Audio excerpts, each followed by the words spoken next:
मानव के दुर्व्यापार और बेगार और बालात श्रम, यही तो है भाई।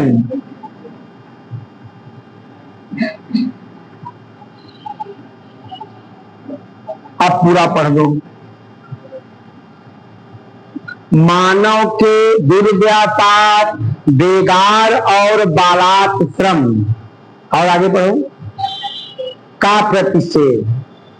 ये आर्टिकल 23 का क्लास 1 कहता है कि किसी भी मानव का आप खरीद फरोख्त नहीं करेंगे, चाहे पूरे मानव का चाहे उसके किसी बॉडी पार्ट का। यानी कि मानव खरीदने और बेचने की चीज नहीं है। जैसा कि आप लोगों ने मोहम्मद गोरी को जानते होंगे, इसने कुतुबुद्दीन ऐबक को खरीदा था। कहां से? बाजार से। पहले इंसान खरीदे और बेचे जाते थे, दास खरीदे और बेचे जाते थे। इस तरह का कोई भी सिस्टम अब भारत में लागू नहीं होगा। मानव का या मानव के किसी बॉडी पार्ट का कोई भी खरीद फरोख्त व्यापार नहीं किया जाएगा। जैसे आप बाजार में मीट खरीदने जाते हैं तो कोई पूरा बकरा खरीद लाता है, मान लो घर में शादी है, पार्टी है या बकरीद है, और कोई बॉडी पार्ट लाता है, हमको अगला टांग दे दो, गोल दे दो, क्यों भाई खाते हो कि नहीं? तो कुछ लोग खरीद के लाते हैं। इस तरह से मानव का कोई खरीद फरोख्त नहीं है। अब बात आता है बेगार। बेगार का मतलब होता है बेटा वर्क विदाउट पे।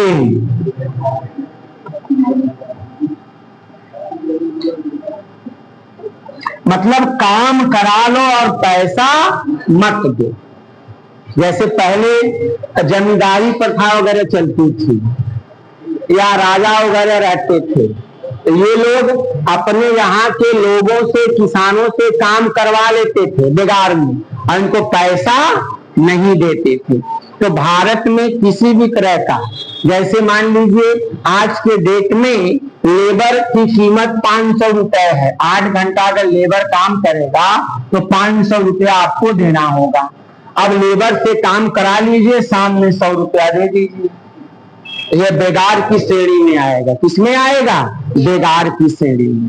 जो प्रचलित दर है, जो मजदूरी है, उसको देना होगा, और हर एक व्यक्ति को जो वर्क उसने काम किया है उसका पेमेंट आपको करना होगा। यानी कि बेगार को अब क्या किया जाता है? प्रतिबंधित किया जाता है। अब भारत में किसी से बिना पैसे के आप कोई भी काम नहीं करवा सकते। तीसरी बात, बालात श्रम का मतलब होता है फोर्स लेबर, या किसी से जबरदस्ती या उसके इच्छा के विरुद्ध काम कराना। नोरा फतेही को जानते हैं? नोरा फतेही, चलो भाई, राज साहब एक जो है अपने यहाँ बस्ती में कार्यक्रम बुक किए कि नोरा फतेही साहब आएंगे और यहाँ डांस करेंगे। राज चले गए क्या? आए? अच्छा, मान लीजिए ये कार्यक्रम बुक किए और इनके कार्यक्रम में डांस करने के लिए किसको इनवाइट किए? नोरा फतेही को। इन्होंने इनको 5 लाख रुपया एडवांस दे दिया और GIC के फील्ड में आगे खूब अपना टेंट वेंट लगवा करके, मंच लगवा के फिट कर दिए। 500 रुपया टिकट, 1000 रुपया टिकट इन्होंने बेच दिया। और जिस दिन नोरा फतेही को परफॉर्म करना था डांस, उस दिन इन्होंने मना कर दिया। अब इनके ऊपर सड़े अंडे, टमाटर, डंडे लोग फेंकने लगे। 3 लाख रुपए ये अरेंजमेंट करने में खत्म कर दिए, अंडरहैंड टेंट बनाने में।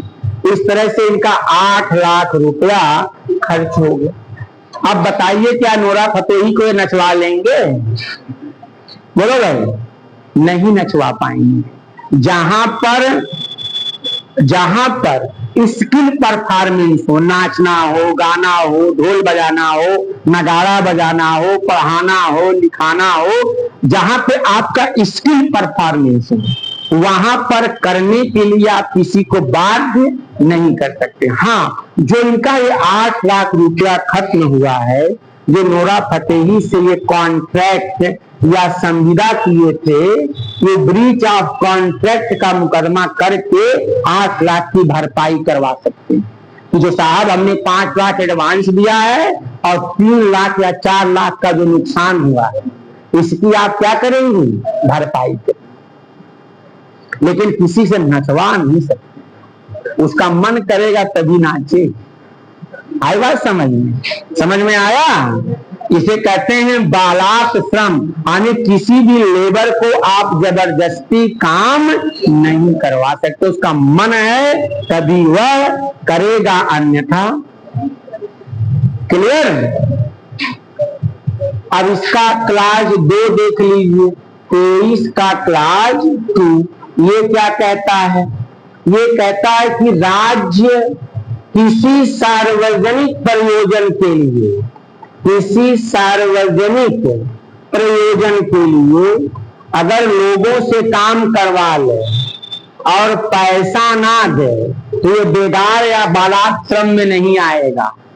अगर राज्य लोगों से किसी सार्वजनिक उद्देश्य के लिए कोई काम करवा ले और पैसा ना दे तो यह बालात श्रम की या फोर्स लेबर की या बेगार के अंतर्गत नहीं आएगा। जैसे मान लीजिए आपके गांव के बगल से घाघरा नदी गुजर रही है, इस समय देखिए खूब बाढ़ आया है, पानी भर रहा है और ये नदी गुजर रही है, ये आपका बांध है गांव का। एसडीएम साहब या डीएम साहब गए और कहें कि जितने गांव इस बंधे के किनारे हैं, प्रत्येक घर से एक व्यक्ति अपना फावड़ा और टोकरी लेकर के बांध के रिपेयर के लिए, मरम्मत के लिए पहुंच जाए। गए लोग कि आज तो 500 मिलेगा, पौवा भी मिलेगा, बड़े खुश होकर के गए, वहां रिपेयर किए और शाम में एसडीएम साहब कहे कि अपने अपने आप लोग घर जाइए, किसी को कोई पैसा नहीं मिलेगा। यह बेगार नहीं कहा जाएगा, क्योंकि यहाँ पर उद्देश्य क्या है? सार्वजनिक है। बांध अगर टूटेगा तो इन्हीं का घर नहीं डूबेगा, इनका है तो इनका भी डूबेगा, यानी हर एक व्यक्ति का उसमें क्या होगा? नुकसान। तो जहां कहीं सरकार किसी सार्वजनिक प्रयोजन के लिए, मान लीजिए पाकिस्तान से युद्ध छिड़ गया और कहा गया कि जितने जवान हैं उनको खाना बना करके आप लोग दीजिए, राशन सरकार देगी, सब कुछ सरकार देगी, खाली आपको परिश्रम करना है, और सरकार वेतन देने से मना कर दे, आप कुछ नहीं कर पाएंगे। भाई देश हित की बात है ना, ऐसा तो है नहीं कि कब्जा होगा तो आपका देश होगा, इनका देश नहीं होगा, सबका देश है। तो ऐसे किसी सार्वजनिक उद्देश्य के लिए, प्रयोजन के लिए अगर कोई सरकार काम कराती है, अगर वह पैसा नहीं देती है, यह बेगार या बालात श्रम के अंतर्गत नहीं आएगा। यह अलाउ है, सरकार आपसे कोई काम करवा सकती है और उसका पैसा नहीं देगी, आप कुछ बिगाड़ नहीं पाएंगे, ये जान लीजिए।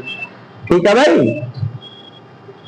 जैसे शिक्षा मित्र हैं या जो टीचर हैं, देखो सबकी ड्यूटी जनगणना में लगी है कि नहीं? 1 रुपया इनको नहीं मिलेगा, वेतन मिलेगा। अब कहे कि हमको एक्स्ट्रा पैसे सरकार को नहीं देगी। ऐसे बैंक वाले काम किए थे कोरोना में, रात तक काम करते थे बैंक वाले, जब पैसा कम हो रहा था, सरकार 1 रुपया नहीं दी एक्स्ट्रा काम करने का, कुछ नहीं हो। क्यों? क्योंकि आप जनहित में काम कर रहे हैं। तो ऐसे किसी भी काम के लिए गवर्नमेंट पैसा नहीं, आई बात समझ में? अगर मन है तो दे भी सकती है, नहीं दे सकती। अब हम लोग बात करेंगे आर्टिकल 2424। चलो भाई बताओ, 14 वर्ष से, यही है, 14 वर्ष से कम आयु के बच्चों या चलो बालक या बच्चों या किसी बालक को, अगर कोई कारखाना है, कारखाना जानते हैं, फैक्ट्री, कोई खान है, माइन, जैसे कोयले की माइन हो या भ्रक निकलता है, या कोई भी माइनिंग की खान है, या ऐसा कोई परिसंकटमय काम हो या कोई भी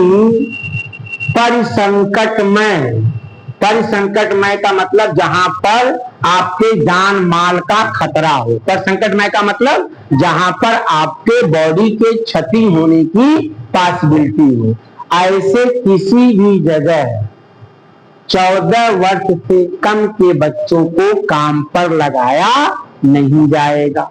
जैसे आप लोग देखते होंगे जो पावर लूम होता है, जहां पर कपड़े की बुनाई होती है, वहां पे थ्रेड धागे होते हैं, तो धागे जब टूट जाते हैं तो बच्चों की उंगलियां पतली पतली होती, खर्च जोड़ देते हैं।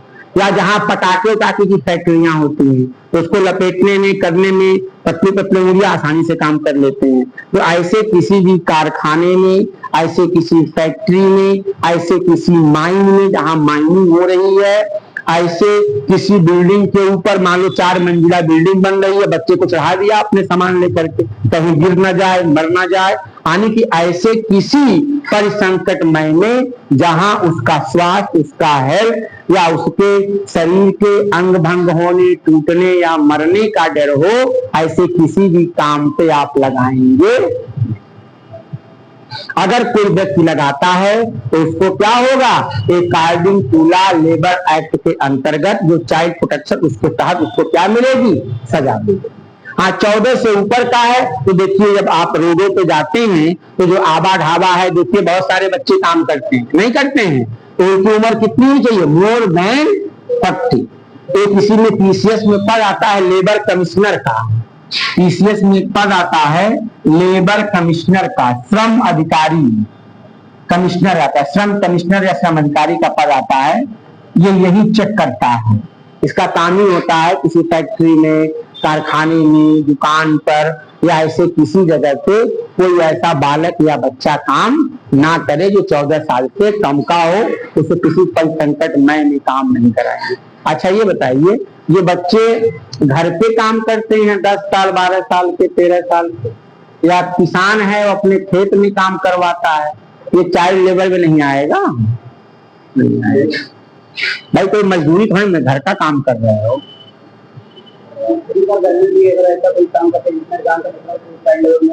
नहीं घर में कौन है आपके, क्या पिता आपको जान के ऐसा काम करवाएंगे?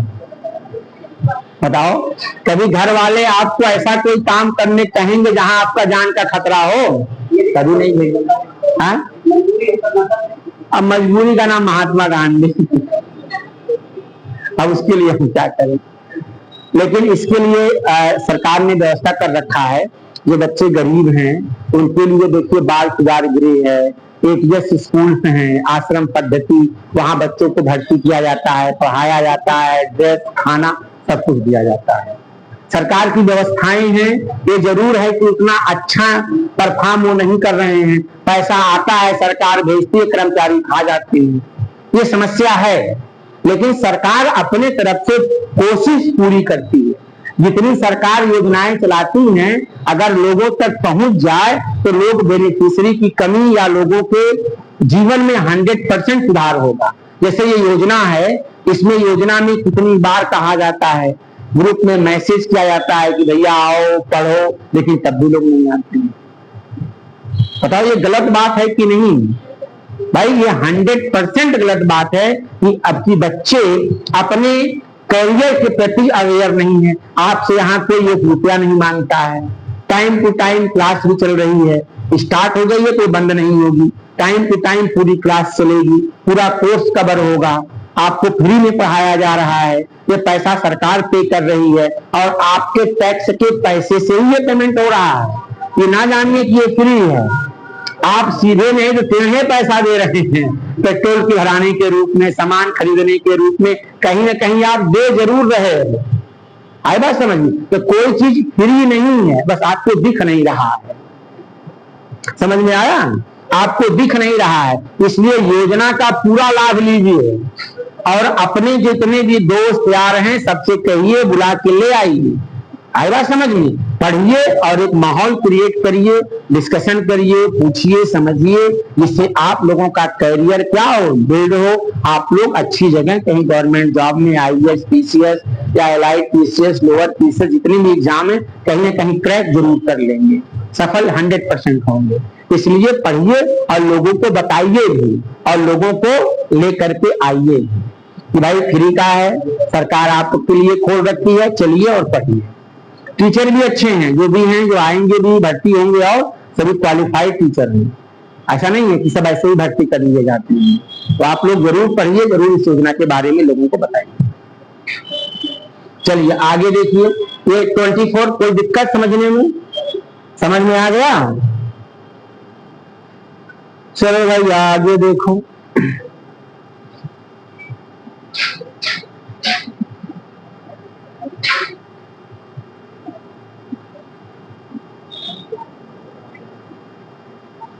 धार्मिक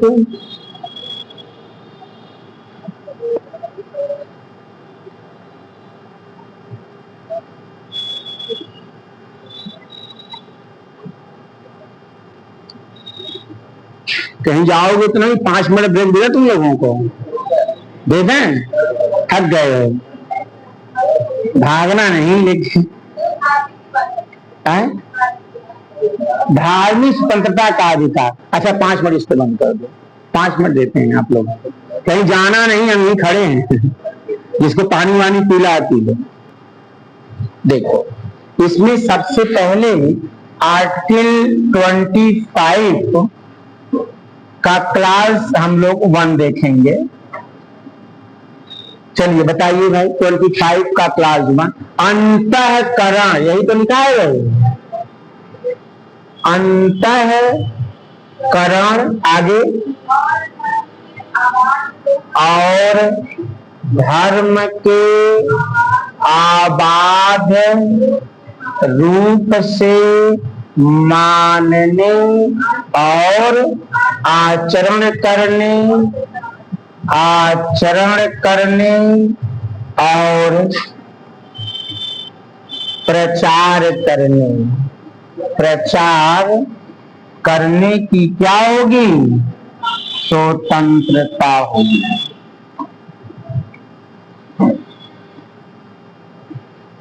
ठीक, अब देखिए कोई भी व्यक्ति अंतःकरण का मतलब अपनी अंतरात्मा की आवाज से, बिना किसी डर के, बिना किसी भय के, बिना किसी प्रलोभन के कोई भी व्यक्ति अपने अनुसार कोई भी धर्म मानने के लिए क्या है? फ्री है। अगर आपके मन में या आपके सपने में ईसा मसीह आ जाए या मोहम्मद पैगंबर साहब आ जाए तो आप इस्लाम को स्वीकार कर लें, क्रिश्चियनिटी को स्वीकार कर लें।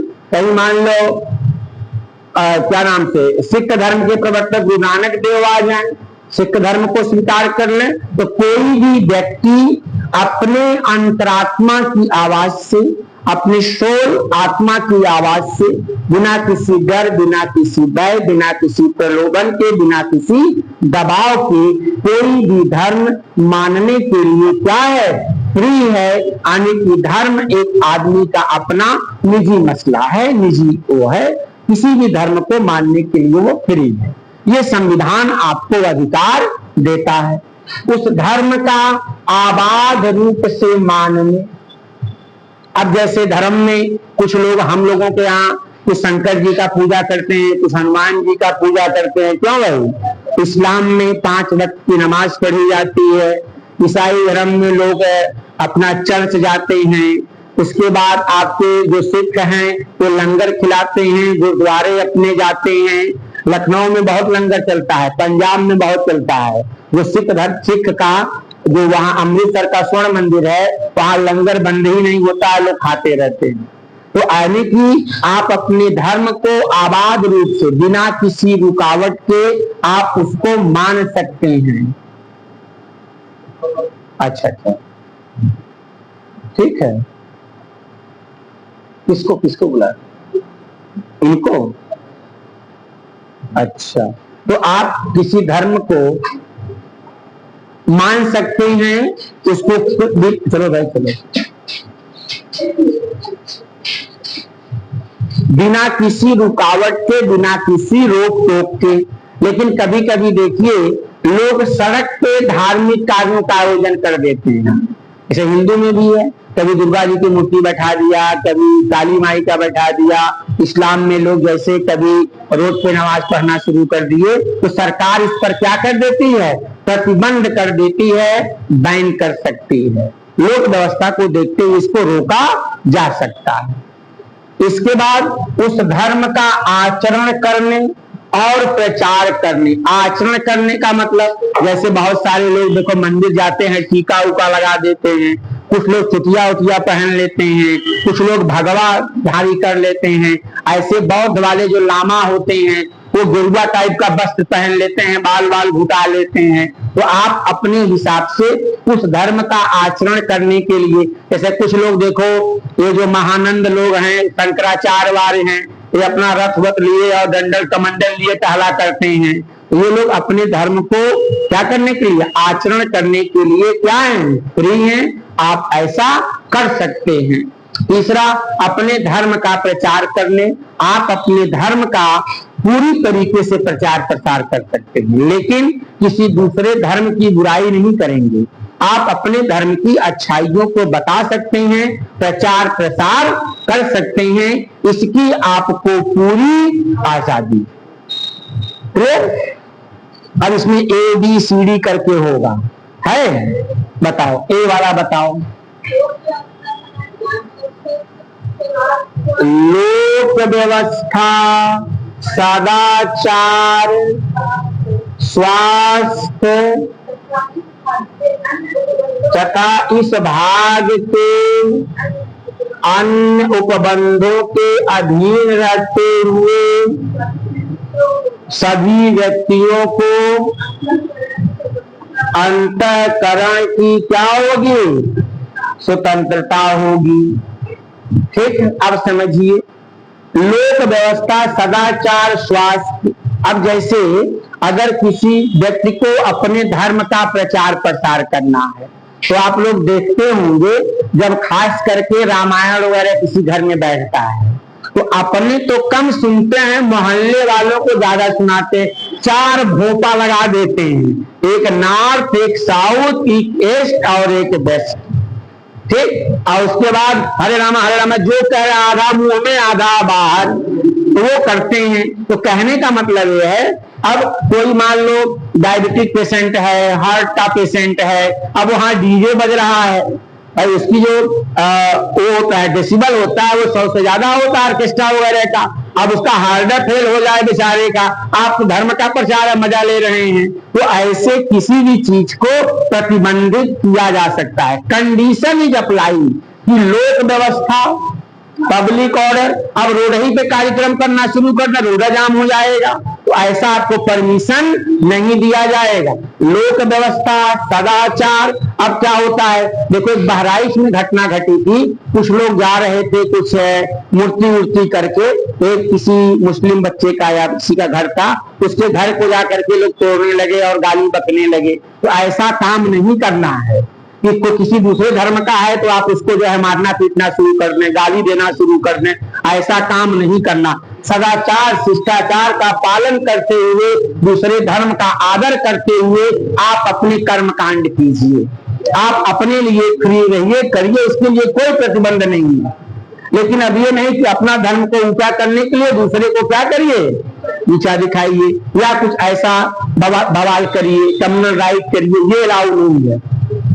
स्वास्थ्य के अधीन रहते हुए अंतःकरण से, अपनी अंतरात्मा की आवाज से अपने धर्म को मानिए, प्रचार करिए, प्रसार करिए, इसके लिए आपको पूरी आजादी है।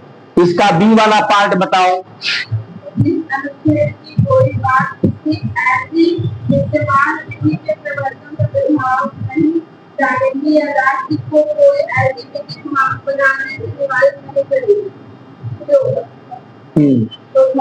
बताओ। धार्मिक आचार से संबंधित आर्थिक, राजनीतिक या अन्य लौकिक क्रियाकलाप का नियमन या निबंधन करती है। देखो इसको समझो, जैसे आपका जो राम जन्मभूमि मंदिर है, तो यहाँ पर एक ट्रस्ट बनाया गया है कि जो पैसा आएगा उस ट्रस्ट के द्वारा लोगों के कल्याण पर खर्च होगा। लेकिन वो चोरी हो गया, वहां के जो पुजारी है वही मार गए, तो लोगों को वहां रखा गया है सेफ्टी के लिए, और वही अपना झोला भर के निकल ले रहे हैं। अच्छा खासा चुराए हैं सब, 200 करोड़ समझो, इतना कमाने में हम लोग की पूरी जिंदगी खत्म हो जाएगी। और देखो 2 ही 3 साल में काम बना लिया। 200 करोड़ कम होता है, बहुत होता है। इतना तो कह रहे हैं कहीं 400 ना हो। भाई बुरे से बैग में भर लिया, कौन देख रहा है, कौन जान, चढ़ावा पे लिखा जा रहा है। लोग आए धीरे से पत्र में डाल दिए, कितने लोग पैसे आते हैं, गए और भगवान पूरा कर देना, बस अंदर गया। तो कहीं 400 करोड़ ना हो, 200 तो लीगली तौर पे होगा, लेकिन 400 करोड़ से कम मेरा अपना मानना है। ठीक है, तो ऐसे किसी भी पैसे को ऐसा कोई भी काम नहीं करेंगे। सरकार इसको रेगुलेट कर सकती है, उस पर प्रतिबंध या उस पर नियम कानून बना सकती है। अगला बताओ। सामाजिक कल्याण और सुधार के लिए या सार्वजनिक प्रकार की हितों के धार्मिक संस्थाओं को हितों के सभी वर्गों या अखबारों में दिखाने का अनुबंध करती है। बस रुक जाओ।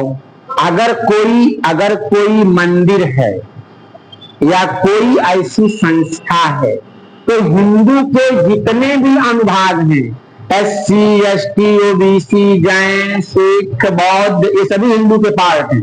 तो हिंदू या हिंदू के किसी अनुभाग के लिए, चाहे वो शूद्र हो, चाहे वो वैश्य हो, ब्राह्मण हो, क्षत्रिय हो, सभी वर्गों के लिए दरवाजे क्या होंगे, खोल दिए जाएंगे। किसी भी व्यक्ति को जाने से मना नहीं किया जाएगा। जैसे एक सबरीमाला मंदिर है वहां पे केरला में था, तो वहां पर महिलाओं को जाना क्या था, प्रतिबंधित था। सुप्रीम कोर्ट ने इसको क्या कर दिया, खत्म कर दिया कि अब किसी भी महिला को या किसी भी व्यक्ति को किसी भी मंदिर में जाने से, संस्था में जाने से रोका नहीं जाएगा। तो सभी व्यक्तियों के लिए, सभी धर्म, जो धर्म का है उसके लिए दरवाजे क्या हैं, खुले हैं। इस तरह का कोई अगर करेगा तो वह इलीगल एक्टिविटीज के अंतर्गत आएगा। अगला बताओ। हाँ, स्पष्टीकरण में देखिए। हाँ, स्पष्टीकरण नंबर 1, नंबर 2 अब समझ लीजिए। कृपाण धारण करना और इसको लेकर चलना सिख धर्म का अंग माना जाएगा। कृपाण जानते हैं? हाँ, छोटा भी होता है और जो ज्यादा मतलब सरदार बड़े लोग होते हैं, बड़े बड़े लटकाए रहते हैं, तो इसको लेकर डराने के लिए, अच्छा तलवार टाइप का, तो इसको लेकर चलना, इसको धारण करना, यह सिख धर्म का क्या माना जाएगा, अंग माना जाएगा। दूसरा, हिंदू के अंतर्गत कौन कौन से लोग आएंगे, इसमें बौद्ध वो भी हिंदू के पार्ट हैं, जैन वो भी हिंदू के पार्ट है, और सिख, ये 3 जो हैं हिंदू के अंतर्गत आते हैं। एक्सप्लेनेशन नंबर 1 कि कृपाण धारण करना, उसको लेकर के चलना सिख धर्म का क्या माना जाएगा, अंग माना जाएगा। दूसरा, हिंदू के अंतर्गत बौद्ध, जैन और सिख, ये 3 लोग आते हैं। क्लियर, कोई दिक्कत तो नहीं। चलो, ये हो गया आर्टिकल 20 कितना 5। चलो भाई, आर्टिकल 25 ये पूरा आपका क्या हो गया, कंप्लीट। आने की आप अपने धर्म को अपने हिसाब से मानिए, आचरण करिए, प्रचार प्रसार करिए। सरकार कोई मंदिर है, संस्था है, अगर चढ़ावा आता है उस पर नियम कानून बना सकती है। हिंदू के सभी वर्गों के लिए सभी धार्मिक संस्थान खोल दिए जाएंगे, किसी के लिए कोई रुकावट नहीं पर किया जाएगा। हिंदू के अंतर्गत बौद्ध, जैन, सिख आएंगे और कृपाण धारण करना और इसको लेकर के चलना ये सिख धर्म का क्या माना जाएगा, अंग माना जाएगा। क्लियर। अब आर्टिकल 26 चलिए भाई बताइए। प्रबंध, हाँ, धार्मिक कार्यों के प्रबंध की स्वतंत्रता। लिख लो भाई हेडिंग, धार्मिक कार्यों के प्रबंध की स्वतंत्रता। पढ़िए इसमें। लोक व्यवस्था, सदाचार और स्वास्थ्य के अधीन रहते हुए प्रत्येक धार्मिक संप्रदाय या उसके अनुवाद का मानसिक और पूर्ण योजना के लिए संस्थाओं की स्थापना और पोषण का अधिकार। हाँ, आप कोई भी धार्मिक संस्था बना सकते हैं, इसका पोषण कर सकते हैं, मतलब पैसा रुपया चंदा ले सकते हैं, इसका पूरा अधिकार है। पूर्ण प्रयोजन का मतलब किसी चीज को स्टेब्लिश करने के लिए, किसी चीज को बनाने के लिए अगर पैसे की जरूरत, चंदा समझते हैं, जैसे राम मंदिर बना तो यहाँ पर लोगों ने क्या दिया, चंदा दिया। तो आप चंदा भी लोगों से ले सकते हैं, डोनेशन भी ले सकते हैं, लोग चढ़ावा भी दे सकते हैं, कर सकते हैं। तो आप किसी भी धार्मिक संस्था को स्थापित करने के लिए लोगों से चंदा भी मांग सकते हैं। इसकी पूरी क्या है, आजादी। कोई भी धार्मिक संस्था आप बना सकते हैं। अगला बताइए।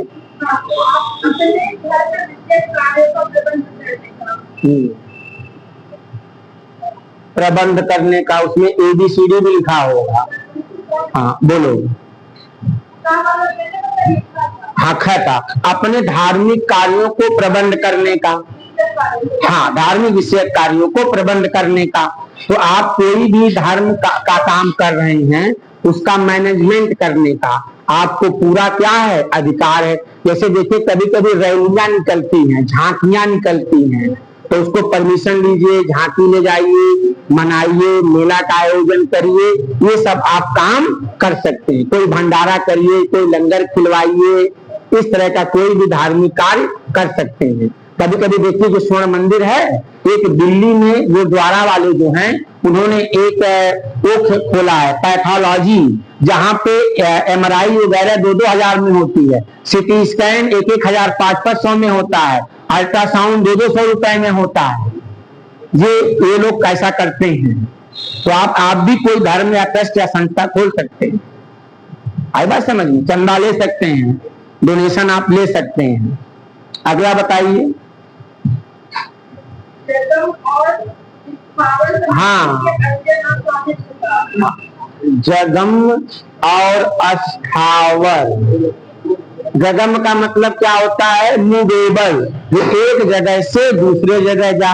अस्थावर का मतलब जो एक जगह क्या हो, स्टेब्लिश हो। यानी कि किसी भी धर्म को स्थापित करने के लिए, संस्था को स्थापित करने के लिए, जैसे राम जन्मभूमि बना है मंदिर, तो मंदिर के नाम पर या किसी धार्मिक संस्था के नाम पर आप रुपया पैसा जमा कर सकते हैं, जमीन जायदाद खरीद सकते हैं।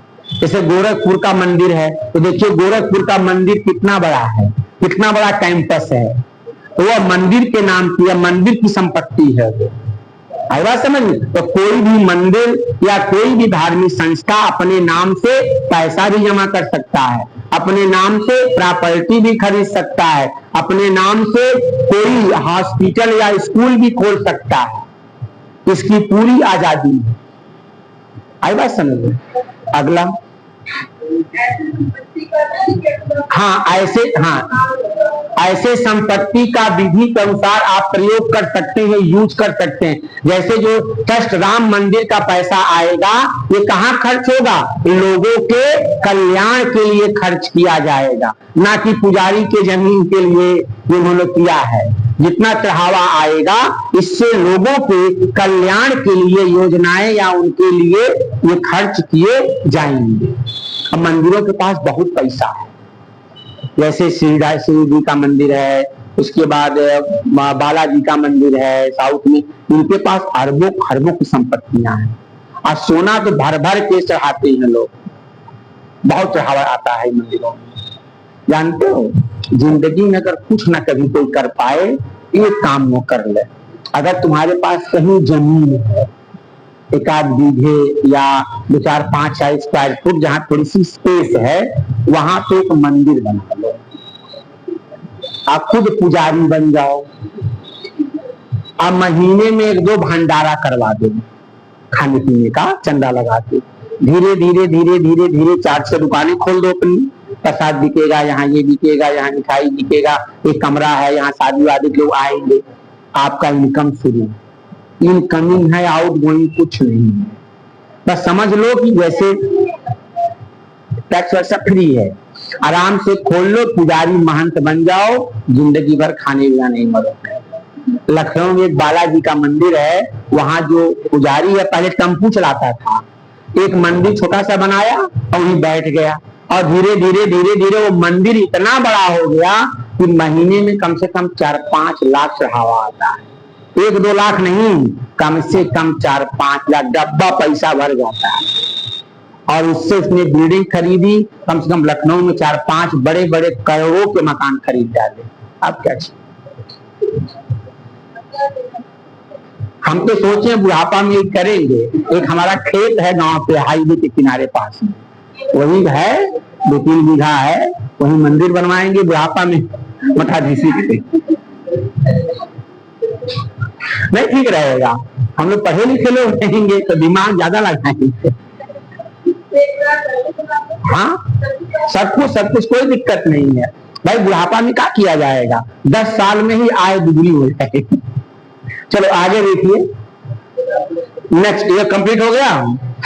आर्टिकल 27 देखिए, आर्टिकल 27 पढ़ो आराम से। किसी विशिष्ट धर्म की अभिवृद्धि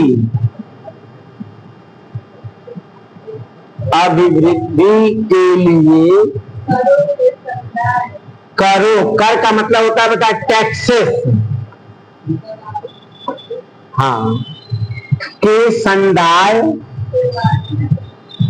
संदाय के बारे में स्वतंत्रता। इसको समझ लीजिए बेटा, संदाय का मतलब देना, टू प्रोवाइड, देना। अब पहले समझेंगे कि टैक्स क्या है और फी क्या है। फी का मतलब फीस, टैक्स का मतलब कर। ये बताइए हमको, टैक्स और फी में क्या अंतर होता है?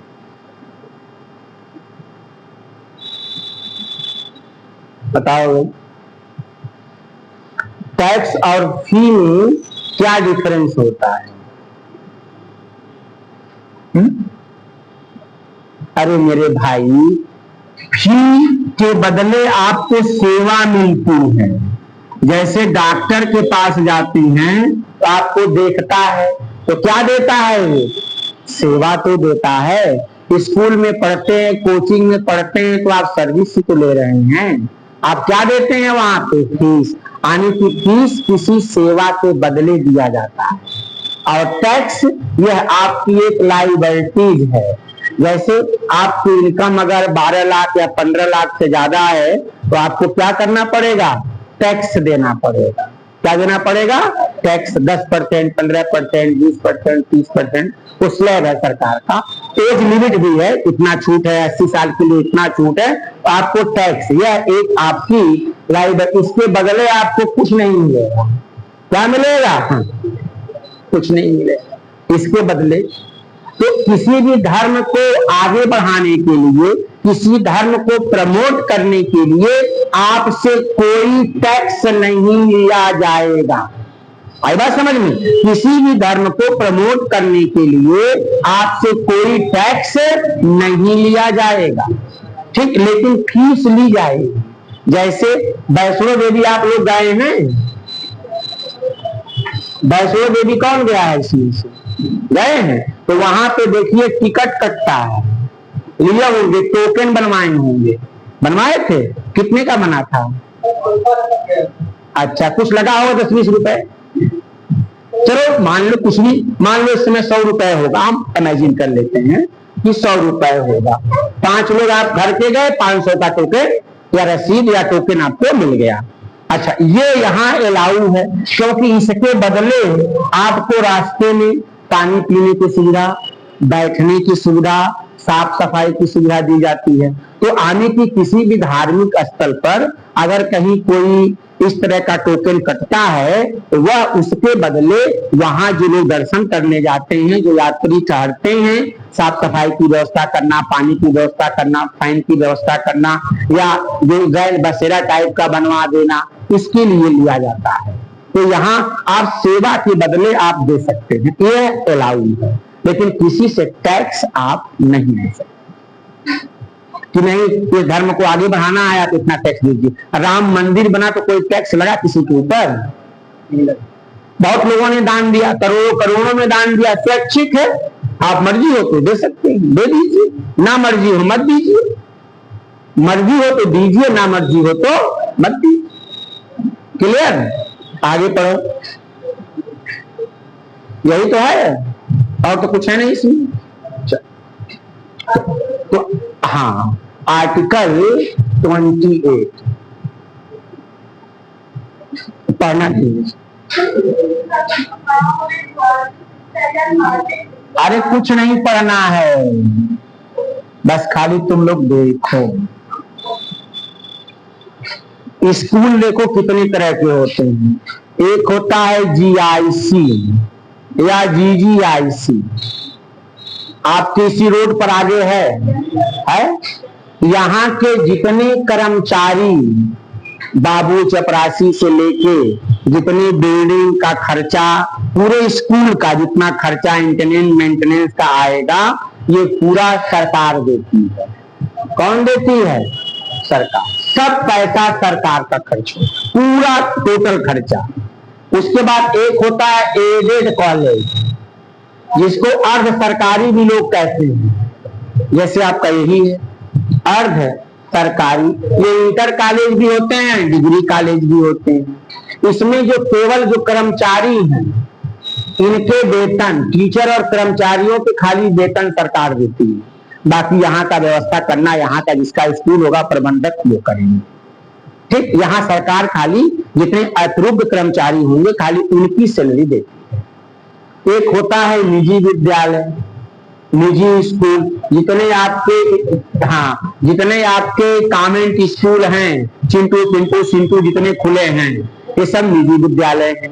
इनके लिए सरकार कुछ नहीं देती, अपना फीस वसूलो, अपना लो दो, जो करना है करो। सरकार खाली इनको मान्यता दे देती है। क्या दे देती है? खाली मान्यता दे देती है, बाकी पैसे के नाम पर जीरो। एक होता है ट्रस्ट के अधीन, ट्रस्ट के अधीन या धार्मिक शिक्षण संस्थान। ये 4 तरह के आपके यहाँ स्कूल हैं। ये जो स्कूल है, जो गवर्नमेंट का GIC स्कूल है, इसमें किसी भी प्रकार का कोई धार्मिक शिक्षा नहीं दी जाएगी, ये टोटल प्रोहिबिटेड है। GIC स्कूल में जिसका टोटल खर्चा सरकार देती है, गवर्नमेंट स्कूल में वहां कोई भी धार्मिक शिक्षा या इंस्ट्रक्शन नहीं दिए जाएंगे। टोटली क्या होगा? प्रतिबंधित होगा। लेकिन जो अर्ध सरकारी है और निजी विद्यालय, यहाँ पर क्या कंडीशन है? दोनों में अगर बच्चा 18 वर्ष का है तो इसके मर्जी से इससे पूछ लिया जाएगा कि क्या तुम धार्मिक शिक्षा लेना चाहते हो, तो धार्मिक शिक्षा क्या होगी? दी जाएगी। मना कर देगा तो नहीं दी जाएगी। अगर बच्चा 18 वर्ष से क्या हो? कम का हो, तो इसके गार्जियन या अभिभावक, माता पिता दादा दाई जो भी इनके हैं, इनके अभिभावक के परमिशन से या मर्जी से अगर ये अलाउ करते हैं तो दी जाएगी, मना करते हैं तो नहीं दी जाएगी।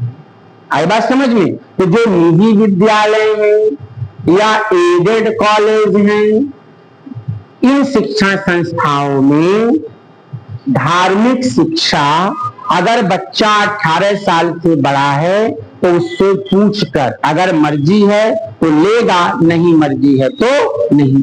अगर बच्चा छोटा है, 18 साल से कम का है, माइनर है, तो उसके गार्जियन, माँ बाप, जो भी उसके अभिभावक हैं, उनके परमिशन से, अगर वो परमिशन दे देते हैं, देन प्रोवाइड धार्मिक शिक्षा, अदरवाइज। अब बात आती है ट्रस्ट के अधीन। जैसे आपके बनारस में कई सारे विद्यालय हैं जहाँ पे पंडिताई पढ़ाई जाती है, धार्मिक शिक्षा, संपानंद वगैरह जो हैं वहाँ धार्मिक शिक्षा पढ़ाई जाती है, कर्मकांड के बारे में पढ़ाया जाता है। तो वहां पर किसी ट्रस्ट के अधीन या धार्मिक संस्था के अधीन अगर स्थापित विद्यालय है तो वहां पर धार्मिक शिक्षा दी जाएगी। जैसे लखनऊ में एक नदवा कॉलेज है, नदवा, लखनऊ यूनिवर्सिटी के बगल में गोमती नदी के किनारे, जानते हो नदवा कॉलेज, तो वो वहां पे धार्मिक शिक्षा दी जा सकती है, बात समझ में, तो वहां पे दी जा सकती है। अगर किसी धार्मिक संस्था है या ट्रस्ट के अधीन है जिसका उद्देश्य ही धार्मिक शिक्षा देना हो तो वहां पे दी जा सकती है। लेकिन यहाँ पे कोई धार्मिक शिक्षा नहीं दी जाएगी, यहाँ पे ऑप्शनल है, मतलब मर्जी से है, स्वैच्छिक है, चाहे तो ग्रहण कीजिए और चाहे तो मत कीजिए, और इसमें दी जाएगी। इसका उद्देश्य यही है कि हमें धार्मिक शिक्षा देना है, यही आर्टिकल 28। समझ में आया? लिख लो इसको, बनाए हो कि नहीं, लिखे हो? अभी आज पहुंचेगा भाई, जो नहीं था वो अभी आज दिया जाएगा, ठीक है?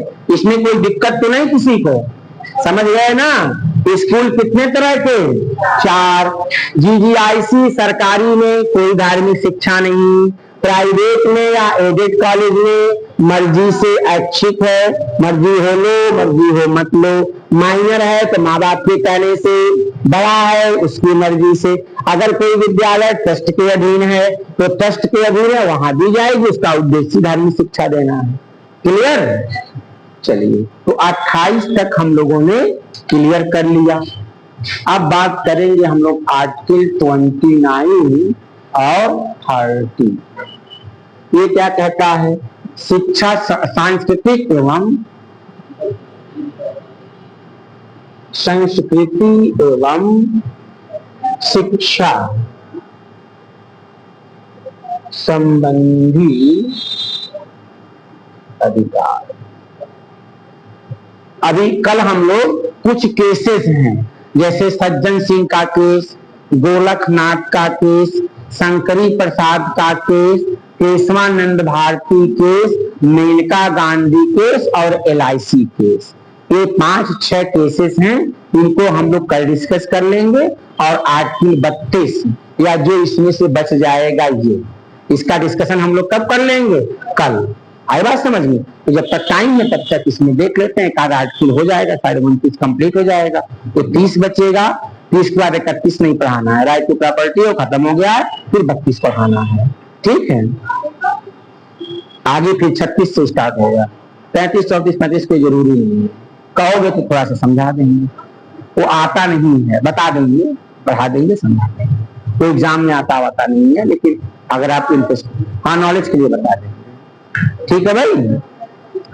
तो अब हम लोग बात करेंगे आर्टिकल 29 की। आर्टिकल 29 पढ़िए बेटा। अल्पसंख्यक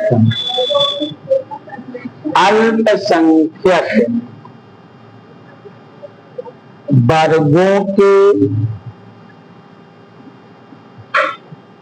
हितों का संरक्षण। ठीक, इसमें 2 क्लास है। आर्टिकल 29 का क्लास 1 पहले ये पढ़िए। भारत के राज पढ़िए।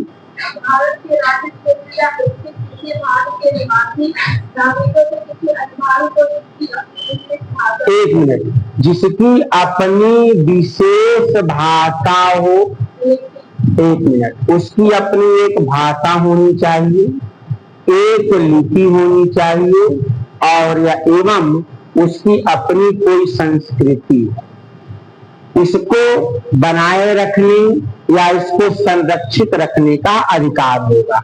ये आर्टिकल ये कहता है जो माइनॉरिटीज के लोग हैं, हालांकि माइनॉरिटीज वर्ड संविधान में कहीं डिफाइन नहीं किया गया है।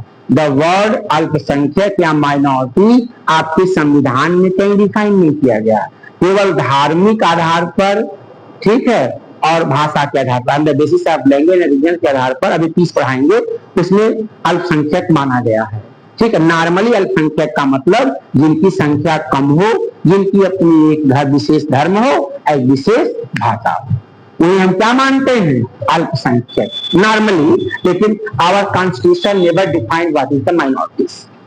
ठीक है, अब देखिए ऐसे भारत के राज्य क्षेत्र में किसी धर्म या धर्म के किसी अनुभाग, अनुभाग का मतलब जैसे मान लीजिए बौद्ध धर्म है, तो बौद्ध धर्म में दो लोग हैं, हीनयान और महायान। जैसे इस्लाम है, इसमें शिया भी हैं और सुन्नी भी हैं।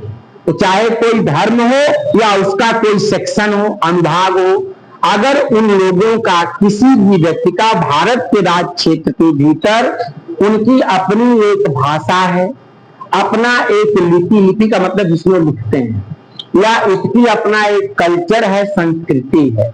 कल्चर का मतलब क्या होता है, खाना पीना, उठना बैठना, रहन सहन, शादी विवाह, तौर तरीके, ये सभी कल्चर के अंतर्गत आता है। इसमें आता है मतलब जो हम एक्टिविटीज परफॉर्म करते हैं, जो सारा काम करते हैं, सारी चीजें किसमें आता है, कल्चर में आता है। ठीक है, बड़ों का संस्कार, छोटों को मारो नहीं, ऐसा हमारे कल्चर के पार्ट है।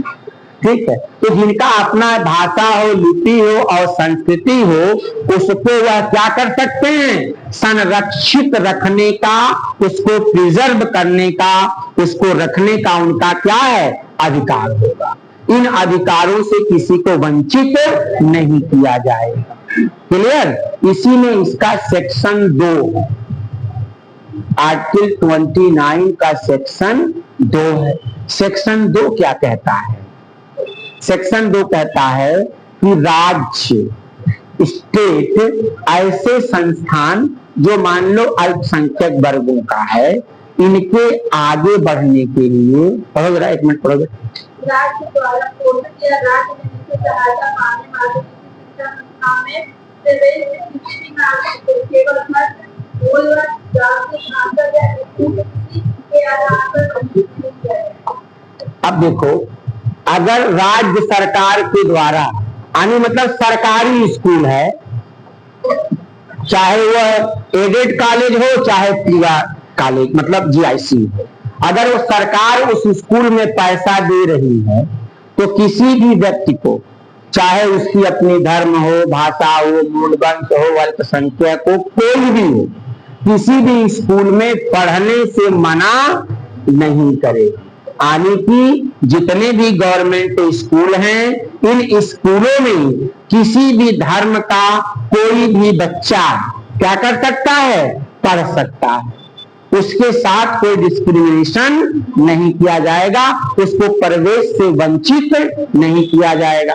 मान लो सरदार जी पढ़ते हैं, अपना वो पगड़ी बांधे चले आए, मान लो कोई इस्लाम को मानता है, टोपी ओपी लगाए, पैजामा पहने, या लड़कियां हैं नकाब या स्कार्फ बांधे चली आई, या हिंदू हैं तो चुटिया उटिया रखाए चले आए। तो इस तरह से इन किसी आधार पर किसी भी व्यक्ति को पढ़ने से मना नहीं करेंगे, उसको आप एडमिशन देंगे। हाँ, अगर आपके स्कूल में ड्रेस कोड है तो आप लगवा सकते हैं, नहीं ड्रेस कोड है, जैसे मान लीजिए ये संस्थान हमारा है, यहाँ कोई ड्रेस कोड नहीं है, इसमें आप कोई भी कपड़ा किसी भी तरह का जो आपके धर्म का हो, आप पहन के यहाँ आ सकते हैं। जैसे लखनऊ में जो सेंटर पे हम पढ़ाते थे, तो कुछ लड़कियां थी वो बुर्का पहन के आती थी।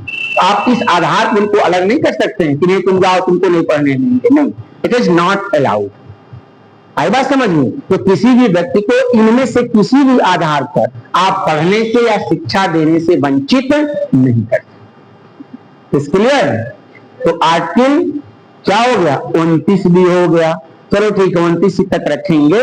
आगे हम लोग कल 30 और 32, ये दो बचे हैं बेटा, आर्टिकल 30 और 32, ये दो का डिस्कशन हम लोग कल कर लेंगे, तो हम लोग का फंडामेंटल राइट क्या हो जाएगा। किसी को कोई डाउट हो तो पूछ लो। हाँ,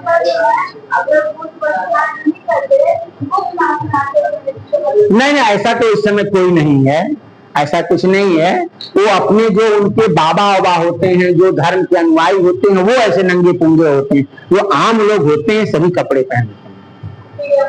हाँ, अब वो जो उनके माने धार्मिक गुरु होते हैं वो भले ना पहने, लेकिन बाकी जो नॉर्मल व्यक्ति है वो सब पहने। ठीक है, कुछ कह रहे हैं? हाँ, किसी कुछ पूछना तो नहीं है? कल सभी लोग क्लास में प्रेजेंट रहेंगे, कोई भागेगा तो नहीं? किसी कोई दिक्कत? चलिए इसको बंद कर दीजिए भाई। कोई किसी की कोई समस्या हो, कोई प्रॉब्लम